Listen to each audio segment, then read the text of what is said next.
Okay, screen and audio clear है सभी को? स्टार्ट करें। Yes, sir. All right. Okay, group में मैंने एक एक्सेल फाइल शेयर की थी, वो सभी को मिल गई? Yes, sir. Yes, sir. Okay, तो उसको आप रेफर कर सकते हो, राइट? अभी तक जितने भी लेक्चर्स हुए हैं 31 लेक्चर अप्रोक्स, तो वो सभी आपको यूट्यूब पर अवेलेबल होंगे चैनल में, तो आप आसानी से उसको वहाँ से रिव्यू ले सकते हैं। ठीक है, कोई भी डाउट आता है किसी भी टॉपिक में तो टॉपिक वाइज वहाँ पर आपको लेक्चर अवेलेबल है, right? Okay, so today we will discuss on the next topic, registers and counters. हम कर रहे थे sequential circuits पे, राइट? तो sequential circuits में हमने अभी तक जो देखा है वो एक फ्लिप फ्लॉप देखा है। sequential सर्किट्स के अकॉर्डिंग हमारे पास तीन तरह के टूल्स अवेलेबल होते हैं। एक होता है फ्लिप फ्लॉप, सेकंड होता है रजिस्टर्स एंड थर्ड वन होता है काउंटर्स। तो सबसे पहले हमने सिक्वेंशियल सर्किट में फ्लिप फ्लॉप स्टार्ट किया था, और फ्लिप फ्लॉप में हमने 5 अलग अलग टाइप के फ्लिप फ्लॉप की डिजाइनिंग, उसका block diagram, truth table, excitation table, characteristic table, ये सब हम लोगों ने डिजाइन करना सीखा। अब सेकेंड टाइप का जो सिक्वेंशियल सर्किट्स होते हैं वो होते हैं registers. So let's understand what is a register in computer architecture or fundamental of computer organization. Register is a group of flip-flops which with each flip-flop capable of storing one bit of information. We know that what is the flip-flop right here.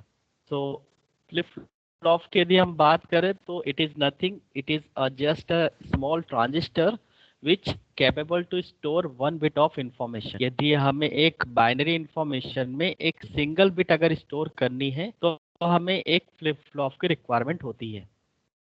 But हमें पता है कि हमारे जो instructions है, हमारा जो data structure है, यदि सपोज एक इंटीजर भी डिक्लेयर करते हैं, सपोज इंट इक्वल टू, इस तरह से भी किसी प्रोग्राम में एक इंटीजर एज इक्वल टू हम डिक्लेयर देते हैं, लेट सपोज इंट है जिसकी सपोज 20 है, यदि हम अपने प्रोग्राम में इस तरह का कोई डिक्लेरेशन, तो ये डिक्लेरेशन क्योंकि integer type, so two right, so 2 byte का मीनिंग होता है यहाँ पर दैट इज 16 बिट।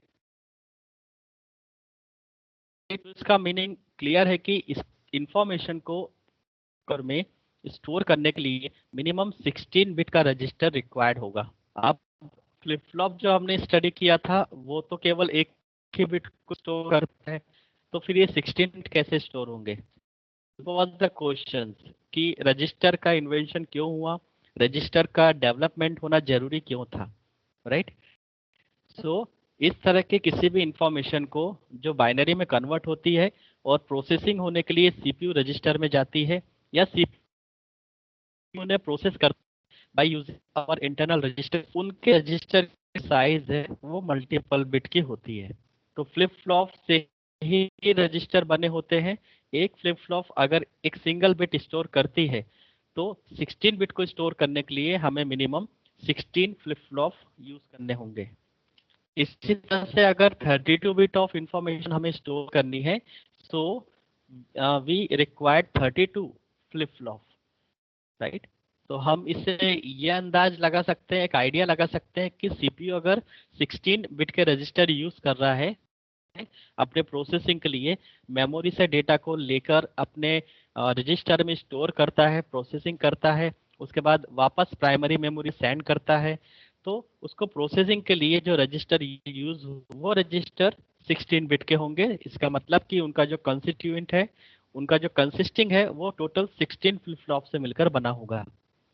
तो यहाँ पे ये बात क्लियर होती है कि रजिस्टर क्या है। सो रजिस्टर फ्लिप फ्लॉप का ग्रुप, और फ्लिप फ्लॉप इंडिविजुअल क्या है? तो फ्लिप फ्लॉप एक ऐसी डिवाइस है जो एक सिंगल बिट को स्टोर करती है। Registers are temporary storage units. हम जानते हैं कि रजिस्टर एक टेम्पररी स्टोरेज यूनिट्स है, केवल एग्जीक्यूशन के लिए सीपीयू यूज करता वो खाली रहता है। Made up of integrated circuits, वो आईसी से मिलकर बना होता है कंप्यूटर में, that keep data as well instruction in binary zero और 0 and 1। एक टेम्पररी स्टोरेज डिवाइस है, इससे मिलकर बना है, तो वो आईसी से मिलकर बना हुआ है, इंटीग्रेटेड सर्किट्स। और उसका पर्पस क्या है? It will keep the data as well as instruction. पता है कि रजिस्टर के अंदर डेटा भी आ सकता है या फिर एक वेल इंस्ट्रक्शन भी आ सकता है, और किस फॉर्म में आएगा? तो बाइनरी फॉर्म में आएगा। तो रजिस्टर एक टेम्पररी स्टोरेज यूनिट है जो कि आईसी से मिलकर बना होता है और डेटा और इंस्ट्रक्शंस को बाइनरी फॉर्मेट में स्टोर करने का काम करता है। Now third point, registers are at the top of the memory hierarchy. यदि हम मेमोरी हायरार्की की बात करें तो सबसे टॉप में होते हैं, जिनकी साइज भले बहुत छोटी होती है बट उनका एग्जीक्यूशन, उनका जो स्पीड है एग्जीक्यूशन का, वो बहुत फास्ट होता है। सीपीयू सबसे पहले रेफर करता है रजिस्टर को, उसके बाद रेफर करता है कैश मेमोरी को, उसके बाद रेफर करता है प्राइमरी मेमोरी को, उसके बाद रेफर करता है हार्ड डिस्क को। तो ये एक हायरार्की है। यदि हम इस हायरार्की को बनाएं तो सबसे टॉप पोजीशन पर होते हैं रजिस्टर्स, देन उसके बाद कैश मेमोरी, आपने इसका नाम सुना होगा।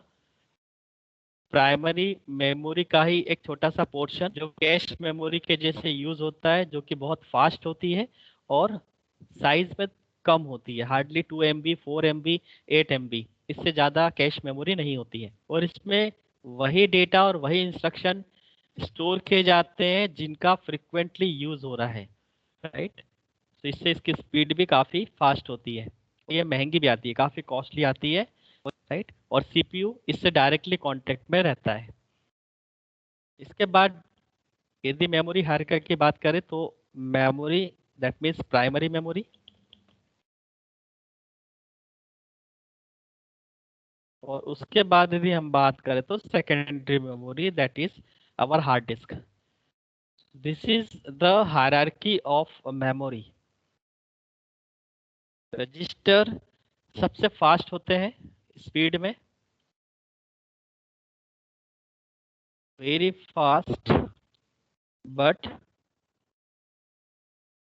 स्टोरेज कैपेसिटी इज वेरी लो।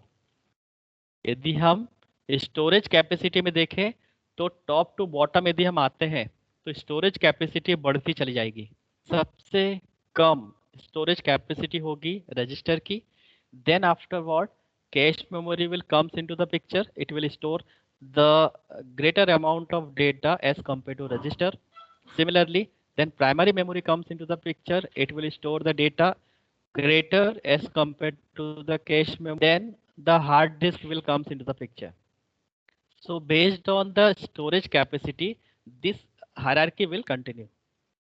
और यदि हम बात करें स्पीड की तो स्पीड सबसे ज़्यादा होती है रजिस्टर्स की, उसके कम स्पीड होती है कैश मेमोरी की, उससे कम स्पीड होती है प्राइमरी मेमोरी की, और सबसे कम स्पीड होती है हार्ड डिस्क की।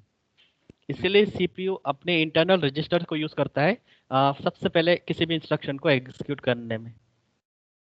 तो ये एक मेमोरी हायरार्की है। Register are at the top of the memory hierarchy and provide the fastest way for a CPU to access the data.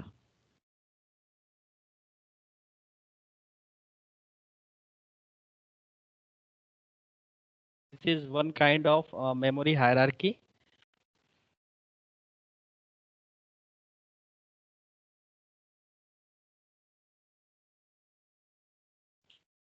Based on storage and speed.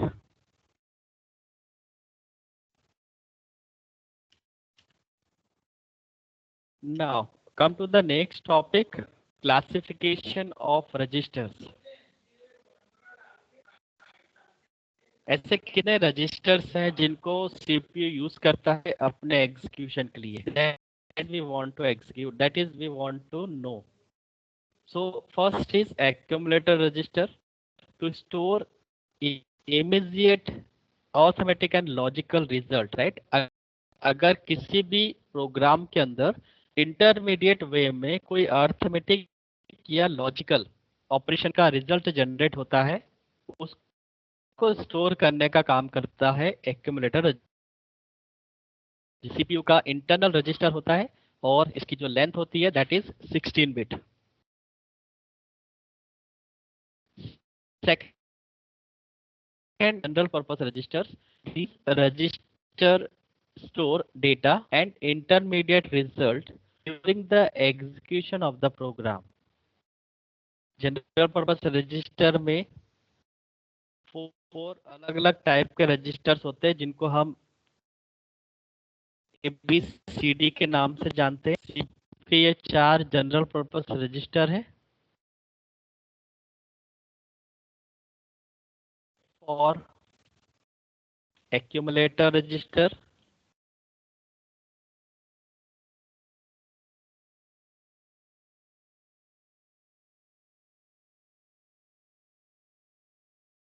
B stand for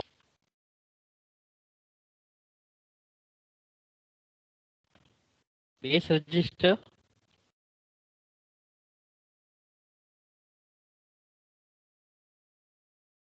C stand for counter register and D stand for data register। और सभी general purpose register की जो size होती है वो होती है 16 bit. और ये जनरल पर्पस में यूज होते हैं, जैसे अर्थमेटिक ऑपरेशंस है तो एक्यूमुलेटर यूज हो जाएगा। कोई सेगमेंट है उसका बेस एड्रेस को रेफर करना हो तो बेस रजिस्टर यूज होगा। कुछ काउंटिंग करना है तो काउंटर रजिस्टर यूज होगा, जिसके अंदर हमेशा वैल्यू +1 से इंक्रीमेंट होती चली जाती है। जैसे आप प्रोग्रामिंग में कई बार आप फॉर लूप यूज कर लेते हो, तो फॉर लूप कितने बार चल, ये काउंटर रजिस्टर के पास अपडेटेड डिटेल। आप 10 टाइम्स काउंटर को चला, फॉर लूप को चला रहे हो, 20 टाइम्स चला रहे हो, 15 टाइम्स चला रहे हो, based on the condition it will contain the updated value. Data register actual data रखता है, डेटा सेगमेंट का जो भी डेटा है वो यहाँ रखेगा। तो general purpose register image data और इंटरमीडिएट रिजल्ट इन दोनों को यूज करता है, स्टोर करता है। और जनरल पर्पस रजिस्टर में हमारे पास 4 टाइप से होते हैं, ABCD। इनको जब हम यूज करते हैं असेंबली लैंग्वेज में तो हम इसको AX, BX, X, DX इस तरह भी यूज करते हैं। यहाँ पे जो X है वो डिनोट करता है 2 तरह की वैल्यू। X मीन्स इट में बी हाई और लो। मतलब आप इसको इस तरह से समझ सकते हैं कि एक रजिस्टर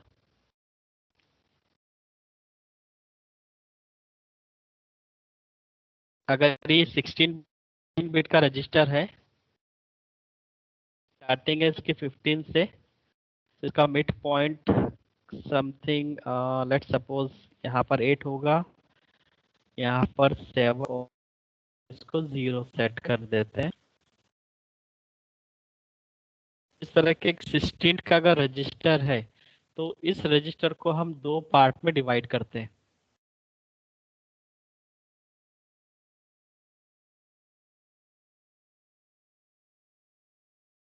क्योंकि जनरल पर्पस रजिस्टर की जो लेंथ होती है वो 16 बिट की होती है, और 16 बिट रजिस्टर में हम लो पोर्शन में भी डेटा स्टोर कर सकते हैं और हाई पोर्शन में भी डेटा स्टोर कर सकते हैं। 0 से 7 ये वाला जो सेक्शन है ये लो सेक्शन कहलाता है, और ये वाला जो 8 to 15 ये हाई सेक्शन कहलाता है।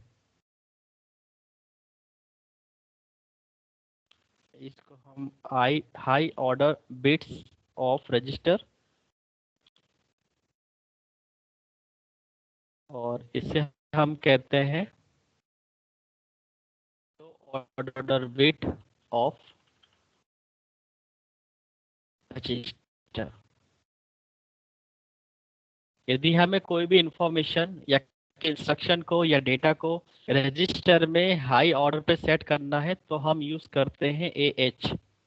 इसका मीनिंग हुआ कि एक्यूमुलेटर रजिस्टर, अगर ये सपोज एक्यूमुलेटर रजिस्टर है AC, अगर ये सपोज कोई एक्यूमुलेटर रजिस्टर है जिसके अंदर कोई इंफॉर्मेशन स्टोर कर, तो इसके दो सेक्शन में हम डेटा को स्टोर कर सकते हैं। AH दैट मीन्स एक्यूमुलेटर का हाई सेक्शन, और low bit that means AL that means accumulator का लो सेक्शन।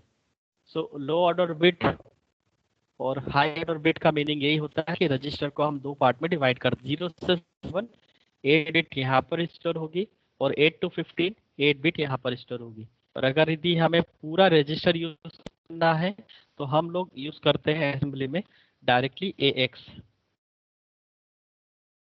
तो ये ध्यान रखना है कि यदि हमने AH यूज किया है तो ये केवल 8 बिट ऑफ इंफॉर्मेशन को स्टोर करेगा। AL यदि हमने रजिस्टर का यूज किया है, it will again store only 8 bit of information। और यदि हमने किसी इंस्ट्रक्शन में या किसी अर्थमेटिक ऑपरेशन में AX रजिस्टर यूज किया है, so it will store 16 bit of information। so that is we have to keep in mind, क्योंकि जब भी हम असेंबली के इंस्ट्रक्शंस देखते हैं तो हमें इस तरह के रिजल्ट्स मिल सकते हैं। मैं कुछ इंस्ट्रक्शन आपको बता देता हूँ। जैसे हमें सपोज मूव AX रजिस्टर में किसी ऑपरेंड को, और ऑपरेंड की वैल्यू है लेट सपोज 2050 हेक्साडेसिमल नोटेशन में। तो ये एक एग्जांपल हुआ कि हम 2050 एक ऑपरेंड है, एक डेटा है जो यूजर के प्रोग्राम से आया हुआ है, और इस डेटा को हम एक रजिस्टर में ट्रांसफर करना चाहते हैं। मूव का मतलब होता है ट्रांसफर करना। इसी तरह से हमको एक मूव ऑपरेशन इस तरह भी चला सकते हैं, एक मूव इंस्ट्रक्शन इस तरह से लिख सकते हैं AH 55H। इसका मीनिंग यह हुआ कि हेक्साडेसिमल नोटेशन में दो इंफॉर्मेशन है 5 और 5। तो 5 रिप्रेजेंट होगा बाइनरी की 4 बिट ऑफ इंफॉर्मेशन में, अगेन ये वाला 5 रिप्रेजेंट होगा 4 बिट ऑफ इंफॉर्मेशन में। टोटल मेरे के बनेगा 8 बिट ऑफ इंफॉर्मेशन, और वो एक्यूमुलेटर के हाई सेक्शन में स्टोर हो जाएगा। तो हमें पता है कि 5 को हम बाइनरी में कैसे लिखते हैं, 0101। और अगेन जो दूसरा 5 है उसका भी बाइनरी इंफॉर्मेशन 0101। तो यहाँ पर जो एक्यूमुलेटर है यहाँ पर स्टोर हो जाएगा कि हाई सेक्शन में स्टोर करना है, तो 0101 एंड 0101। तो 55 इस तरह से स्टोर हो जाएगा, राइट। इसको हम 55 को डायरेक्टली भी कर सकते हैं। यदि हमें नहीं करना है तो 55 को डायरेक्टली आप 8 पे रिप्रेजेंट कर सकते हो, और जो भी इंफॉर्मेशन आएगी बाइनरी में वो यहाँ पे आप लिख सकते हो। यहाँ पे कोई भी एक इंफॉर्मेशन आएगी जो 8 बिट में होगी, 448, वो यहाँ पे स्टोर हो जाएगी। तो देखिए एग्जाम्पल था कि किस तरह से जनरल पर्पस रजिस्टर यूज होते हैं। इसी तरह से बेस रजिस्टर यूज होगा, डेटा रजिस्टर यूज होगा, राइट। और अभी जो लेटेस्ट है इसमें ये सब एक्सटेंडेड फॉर्मेट में होते हैं, जिनका नाम EAX, EBX, ECX, DX, इस तरह से इनका नाम है, जिसका जो फुल फॉर्म होता है वो एक्सटेंडेड, मतलब इनकी जो साइज है 32 64 बिट इस तरह से अवेलेबल है, इसलिए it is nomenclated by extended accumulator register.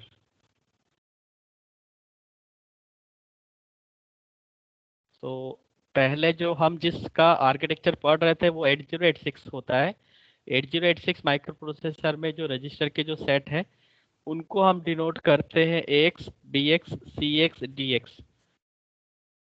But अभी जो लेटेस्ट प्रोसेसर आ रहे हैं उनके पास जो इंटरनल रजिस्टर के जो उन रजिस्टर सेट में जो कैपेसिटी है वो 32 बिट 64 बिट इस तरह से अवेलेबल है। तो उनको नाम दे दिया था एक्सटेंडेड एक्यूमुलेटर रजिस्टर, राइट। तो सेकंड था हमारा general purpose register, right. Third one special purpose register. Special purpose register में प्रोग्राम काउंटर्स आते हैं। आपको पता होगा को प्रोग्राम काउंटर हमेशा नेक्स्ट एग्जीक्यूशन होने वाले जो इंस्ट्रक्शंस है उनके साथ डील करता है। This is the register with execution order of execution of instruction one by one, एक के बाद एक इंस्ट्रक्शंस एग्जीक्यूट होते रहते हैं। तो नेक्स्ट इंस्ट्रक्शंस कौन सा होगा उसका एड्रेस हमेशा प्रोग्राम काउंटर स्टोर करता है। स्टैक पॉइंटर अगला रजिस्टर है। स्टैक पॉइंटर क्योंकि पॉइंटर जुड़ा हुआ है इसका मतलब है किसी न किसी एड्रेस को पॉइंट करता होगा। That means it is a one kind of address register. Stack may be defined as a set of memory locations and the stack point defined as the indicator of these memory locations। तो stack में point करने के लिए एक pointer register होता है which is known as stack pointer. क्योंकि कई बार हम मेमोरी को एज ए स्टैक यूज करते हैं और उस स्टैक में हम फंक्शंस के लेयर को सेटअप करते हैं, वन बाय वन फंक्शंस की कॉलिंग करते हैं। तो एक ऑर्डर में फंक्शन कॉल होने चाहिए, इसको मेंटेन करने के लिए एसपी यूज किया जाएगा। थर्ड होता है स्टेटस रजिस्टर। स्टेटस अलग अलग तरह से जनरेट होते हैं। The status register also called flag register hold one bit flag to indicate certain condition that arise during arithmetic and logical operations। तो अर्थमेटिक एंड लॉजिकल ऑपरेशंस करते समय कई तरह की कंडीशंस अराइज होती है, उनको हमें फिल करनी होती है तभी उसका रिजल्ट सही होता है। इसको हम कहते हैं फ्लैग रजिस्टर। और फ्लैग रजिस्टर 16 बिट का होगा और एक इंफॉर्मेशन इसका जो एक फ्लैग होगा वो किसी एक ऑपरेशन को डिनोट करेगा। ऐसे टोटल हमारे पास 16 फ्लैग मेंटेन होते हैं। एक फ्लैग में एक बिट इंफॉर्मेशन स्टोर होता है। अब कौन कौन से ऐसे स्टेटस रजिस्टर है जैसे carry indicate whether there is overflow or not. Carry आई है या नहीं आई है, इसको आप इस तरह से एग्जांपल से समझ सकते हैं। लेट्स सपोज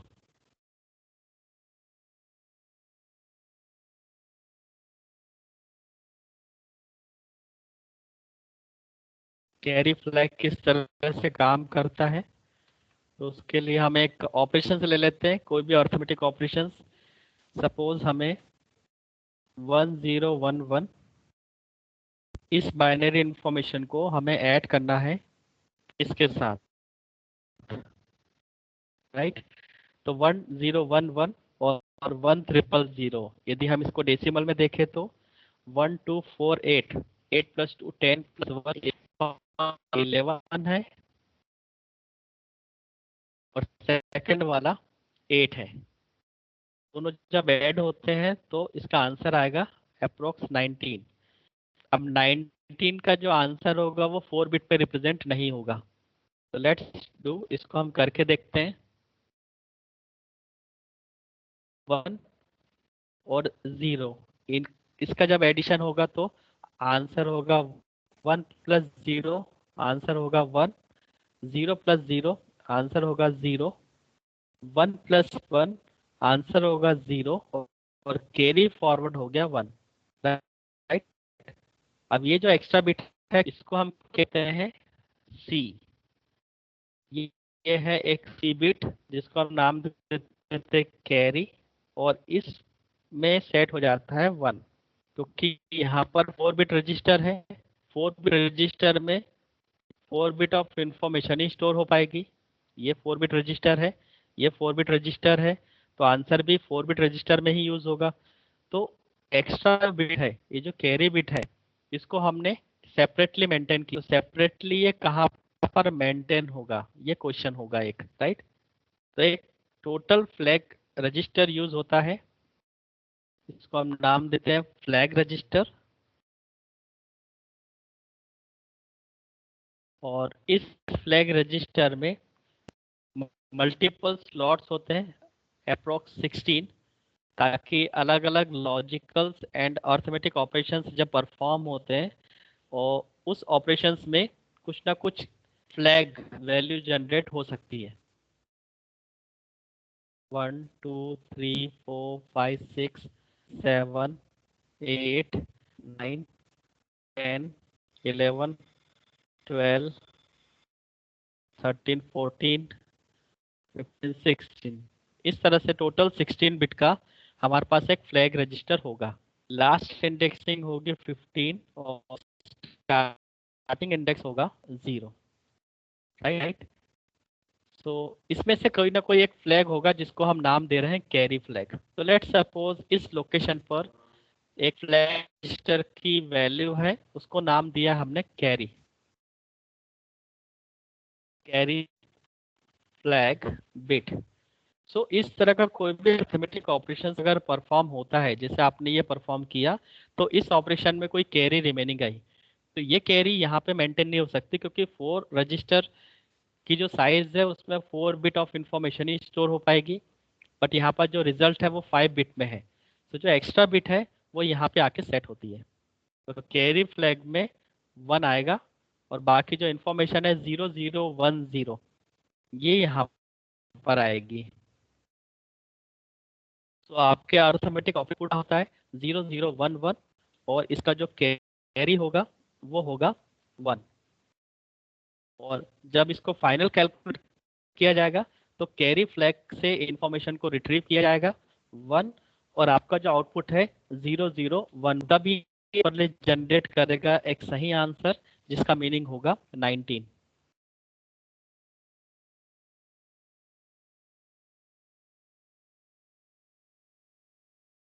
इस तरह से कैरी फ्लैग काम करते हैं, और फ्लैग रजिस्टर में इसी तरह से अलग अलग तरह के ऑपरेशंस हो सकते हैं, और उन ऑपरेशंस का जो इंटरमीडिएट रिजल्ट होगा that will store in the flag register. और यहाँ पर 16 फ्लैग अलग अलग होंगे, राइट। जैसे कैरी फ्लैग मैंने आपको समझाया, वैसे यहाँ पर एक फ्लैग सेट हो सकता है, यहाँ पर एक फ्लैग सेट होगा, यहाँ पर एक फ्लैग सेट होगा। तो टोटल 16 अलग अलग तरह के ऑपरेशन हम लोग परफॉर्म करके इस फ्लैग बिट को सेट करते हैं बाय 0 और 1, जिसका बहुत इंपॉर्टेंट सिग्निफिकेंट है। आप इससे भी ये पता कर सकते हैं कि इसका क्या सिग्निफिकेंट है।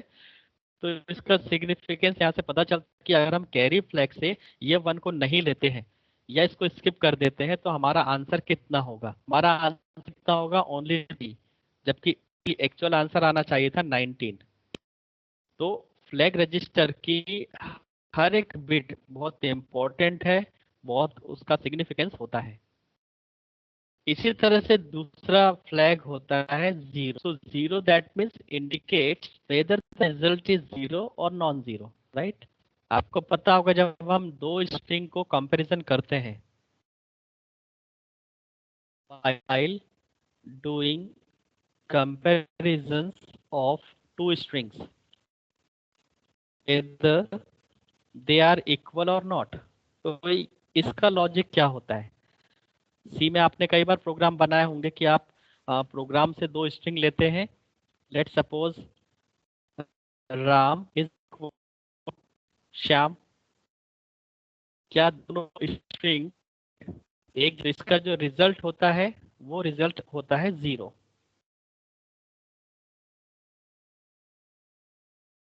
तो indicate whether the result is 0 और नॉन 0। अगर दोनों इक्वल होते हैं तो इसका रिजल्ट जनरेट होता है 0, और अगर ये दोनों इक्वल नहीं होते हैं तो इन सभी कैरेक्टर का जो आस्की होगा उनका डिफरेंस प्रिंट होगा जो कि नॉन 0 के बराबर होगा। तो इससे क्लियर हो जाता है कि इस ऑपरेशंस के बेस पर सपोज यहाँ पर कोई एक फ्लैग है जिसको हम नाम दे रहे हैं, यहाँ पर हम लिख देते हैं 0 फ्लैग।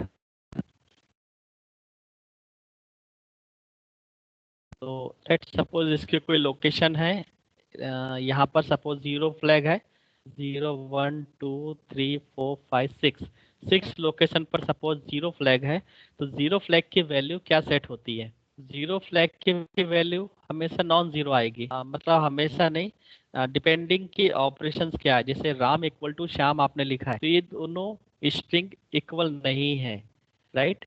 यदि इसकी जगह पे आप लिखते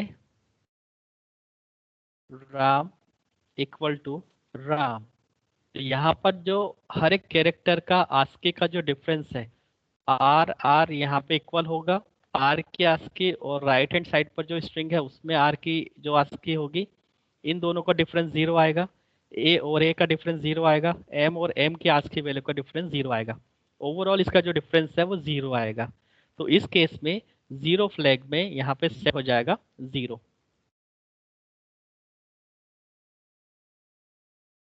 तो यहाँ पर सेट हो जाएगा जीरो।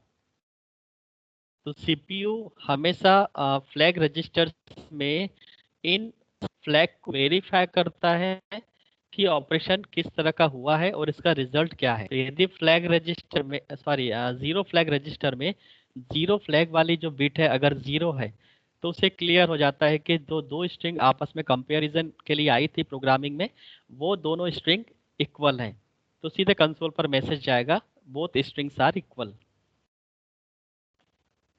तो इस तरह से फ्लैग रजिस्टर काम करते हैं। थर्ड होता है sign flag, indicate whether the result is plus और माइनस। ये हम लोग ऑलरेडी कर चुके हैं कि जो साइन फ्लैग है, ये अगर प्लस वन आता है, वन आता है इसका मतलब कि वो पॉजिटिव रिजल्ट है, और अगर वन नहीं आता है इसका मतलब जीरो फ्लैग है, तो उस केस में वो माइनस रिजल्ट होता है। तो हम किसी भी नंबर का मैग्नीट्यूड इस साइन बिट से पता कर सकते हैं कि वो प्लस में है या माइनस में है। इसी तरह से पैरिटी बिट आती है, indicate whether the result contains odd number of ones or even number of ones। ये एक नया है तो ये हम इसको समझ लेते हैं। पैरिटी का मतलब होता है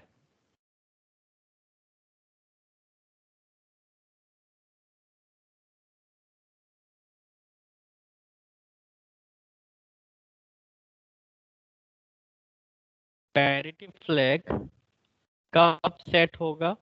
तो लेट सपोज हमारे पास कोई इंफॉर्मेशन है, इस तरह की इंफॉर्मेशन है, इसमें पैरिटी चेकर दो तरह से काम करते हैं। या तो आप इसके अंदर इवन पैरिटी चेक कर सकते हैं या फिर आप ऑड पैरिटी चेक कर सकते हैं। हम मान के चलते हैं कि किसी बाइनरी इंफॉर्मेशन पर हम इवन पैरिटी चेकर लगाते हैं, तो पैरिटी फ्लैग क्या जनरेट होगा।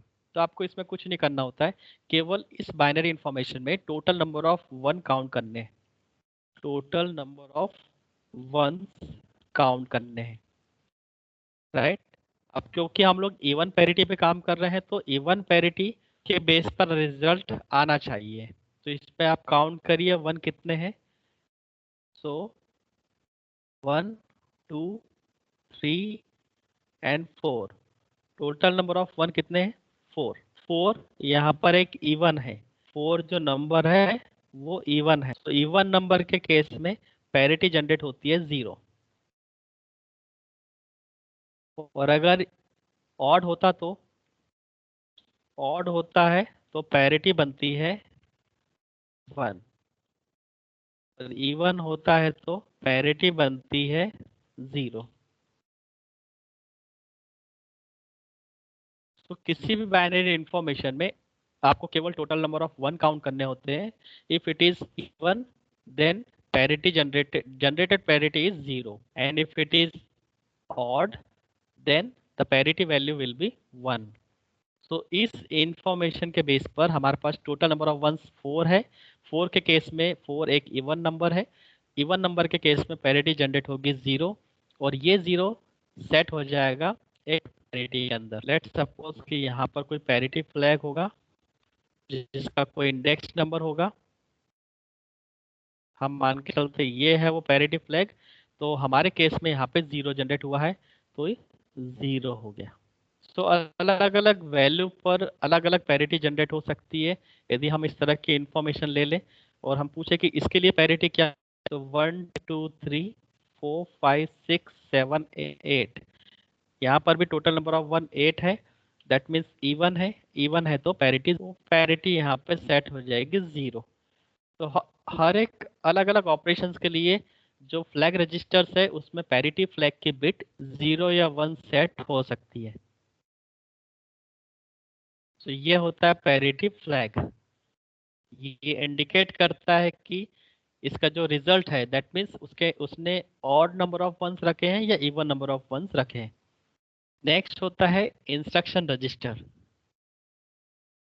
इंस्ट्रक्शन रजिस्टर का पर्पस होता है जो भी इंस्ट्रक्शन एग्जीक्यूट होने वाला है उसको temporary hold an instruction until it is decoded।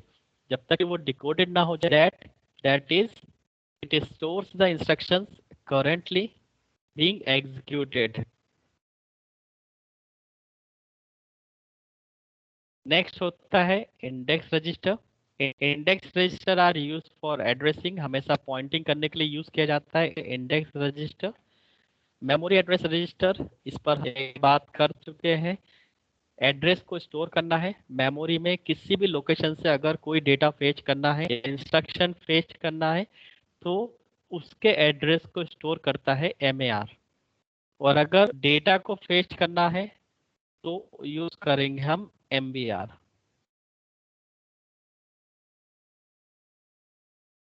इसके बाद आते हैं कुछ शिफ्ट रजिस्टर्स। इस पे हम लोग ऑलरेडी डिस्कस कर चुके हैं कि किस तरह से शिफ्टिंग होती है। हमने लेफ्ट शिफ्ट समझा था, राइट शिफ्ट समझा था। रजिस्टर ऑपरेशंस हम लोग ऑलरेडी देख चुके हैं, 4 तरह के देखे थे। लेफ्ट शिफ्ट रजिस्टर जिसमें इंफॉर्मेशन लेफ्ट से शिफ्ट होती थी और राइट से एक बिट ऑफ इंफॉर्मेशन लॉस्ट होती थी, राइट। तो इसमें सेकंड होता है राइट शिफ्ट रजिस्टर। इसमें राइट से इंफॉर्मेशन शिफ्ट होनी स्टार्ट होती है और लेफ्ट की इंफॉर्मेशन एक लॉस होगी। देन हमने देखा था सर्कुलर लेफ्ट शिफ्ट और सर्कुलर राइट शिफ्ट। तो इतने तरह के शिफ्ट ऑपरेशंस होते हैं, तो इस पर हम लोग बात नहीं करेंगे, इस पर ऑलरेडी वीडियो बना हुआ है, ये हम ऑलरेडी डिस्कस कर चुके हैं। Next classification of shift registers. तो इस शिफ्ट रजिस्टर में जो इंफॉर्मेशन सेंड होती है वो किस तरह से होगी। तो 4 अलग अलग पैटर्न है जिस तरह से हम किसी भी रजिस्टर में इनपुट दे सकते हैं। सीरियल इन सीरियल आउट का मतलब होता है उस रजिस्टर में जो इंफॉर्मेशन है सीरियली इन हो रही है और सीरियल ही आउट होगी। दैट मीन्स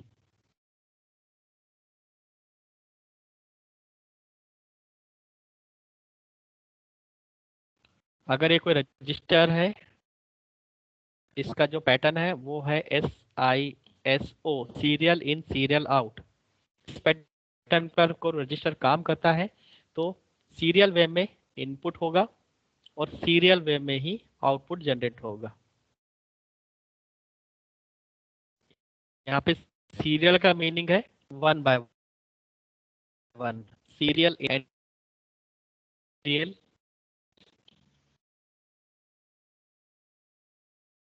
तो अगर हमें सपोज कोई इंफॉर्मेशन है 1011, ये इंफॉर्मेशन को हमें रजिस्टर में स्टोर करना है।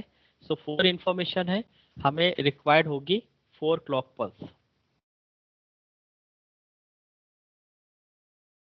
4 clock pulse it required to fit the information 1011 into the register, and similarly 4 clock pulse required for outputting।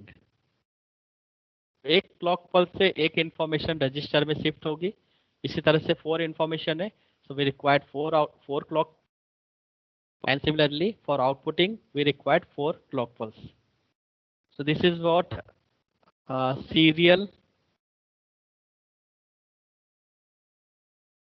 SISO pattern, serial inputting, serial outputting।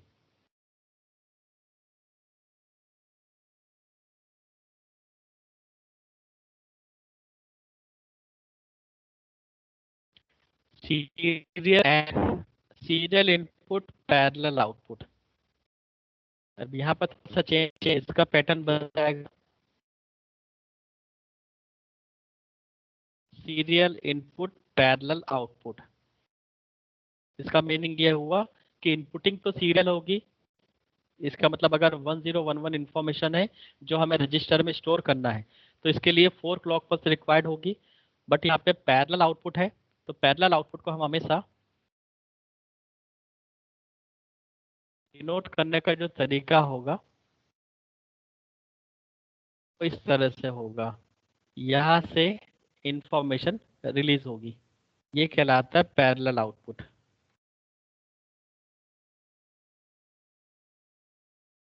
Parallel outputting, तो यहाँ पर केवल हमें एक ही क्लॉक पल्स लगती है क्योंकि पैरेलली चारों इंफॉर्मेशन, चारों बिट के information एक साथ रजिस्टर से बाहर, यदि एक साथ बिट निकल रही है it required only 1 clock pulse.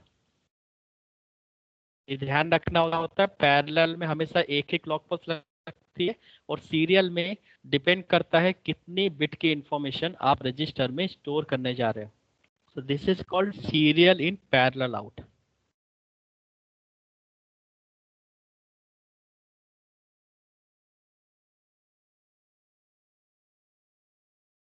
इसके बाद आता है parallel in serial out.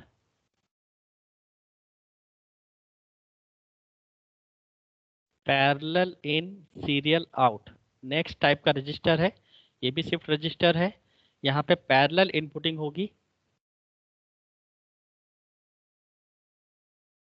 Parallel inputting है तो यहाँ पर हमें इनपुटिंग यहाँ से लेनी होगी इस तरह से।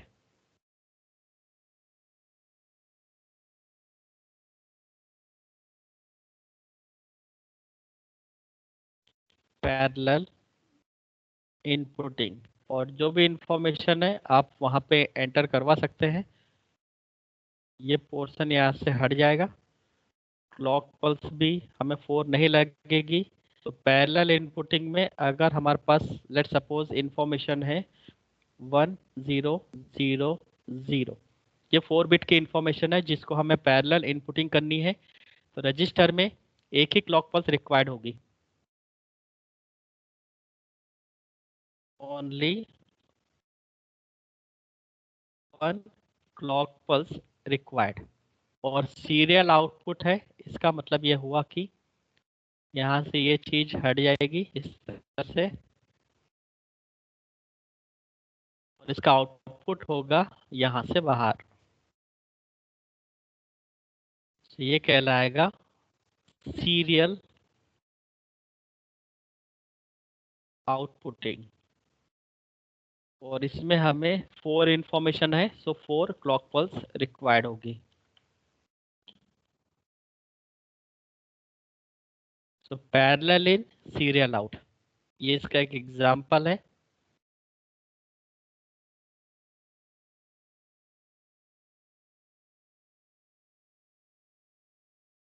देन लास्ट होगा parallel in parallel out. Parallel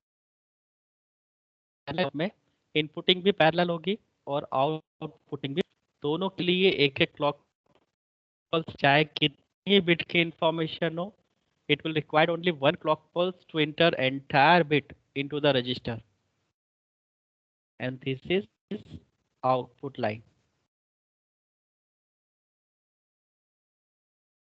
So parallel in, parallel outputting, only 1 clock pulse required। और इसमें भी आपको केवल एक ही क्लॉक पल्स लगेगी क्योंकि पैरेलल में हमेशा एक ही क्लॉक पल्स लगती है। और पैरेलल इन पैरेलल आउट है तो इसको हम यहाँ पे इस तरह से नॉमेनक्लेट कर सकते हैं, पैरेलल इन पैरेलल आउट। ये 4 अलग अलग तरह के रजिस्टर के सेट है जिसके अंदर शिफ्ट ऑपरेशंस परफॉर्म होते हैं। तो ये आपको थोड़ा ध्यान रखना है, इसका डायग्राम इस तरह से होगा और थ्योरी आप लिख सकते हैं। राइट, तो ये थे रजिस्टर्स। तो जितने टाइप के रजिस्टर्स होते हैं वो मैंने आपको वन बाय वन एक्सप्लेन किए हैं। आप इसको एक बार अच्छे से ब्रीफ करना, कोई डाउट आए तो मुझे बताना। काउंटर आज नहीं हो पाएगा, काउंटर एक बड़ा टॉपिक है तो उसको हम नेक्स्ट लेक्चर में रखते हैं।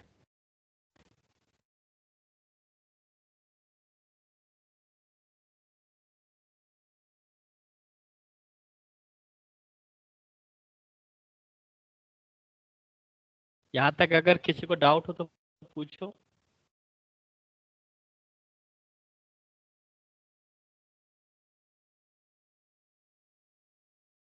If you have any doubt, अभी तक के लेक्चर में किसी को भी कोई डाउट हो आज के टॉपिक में डिस्कस कर सकते हैं।